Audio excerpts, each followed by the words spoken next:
అయితే Amaran cinema block buster real story, Thandel కూడా real స్టోరీనే. Block buster అవి అవకాశాలు ఎక్కువ ఉన్నాయా? సాయి పల్లవి ఉంది కాబట్టి కంపల్సరీ అవుతుంది అన్న, ఎందుకంటే మన lady power star Sai Pallavi గారు ఉన్నారు, అండ్ దాంట్లో మన నాగ చైతన్య గారు ఉన్నారు.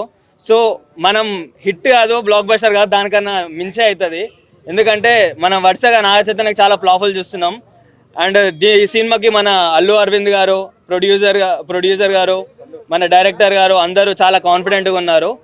అండ్ మనం చూసుకుంటే కొంచెం మన శ్రీకాకుళం యాసలాగా కొంచెం వాళ్ళ పల్లెటూరు విజువల్స్, ఆ పడవలు అవన్నీ చూస్తుంటే మనకి ఎక్కడో పెద్ద హిట్ కొడుతుందని చెప్పేసి మనం చెప్పుకోవచ్చు. చాలా మంది సాయి పల్లవి ముందు చైతన్య చాలా తక్కువ కనబడతాడు, ఎందుకంటే డాన్స్ యాక్టింగ్ ముందు అంటున్నారు. దానికి ఏం చెప్తారు? డాన్స్ ముందర నాగ చైతన్య కాదు, ఎవరైనా సరే ఆమె డాన్స్ వల్లనే ఆమె లేడీ పవర్ స్టార్ అని చెప్పేసి ఆమెకు పేరు పెట్టారు. ఎందుకంటే ఆమెకున్న క్రేజ్ అలాంటిది. డాన్స్ మాత్రం ఎవరు మ్యాచ్ చేయలేరు. యాక్టింగ్ కూడా ఇరగదీస్తుంది. మనం చాలా సినిమాలు చూసినాం. ఇంతకు ముందు వీళ్ళిద్దరు కాంబినేషన్లో సినిమా వచ్చింది కాబట్టి వాళ్ళ కాంబినేషన్ ఎలా ఉంటుందంటే ఒక హిట్ పర్ఫార్మెన్స్ లాగా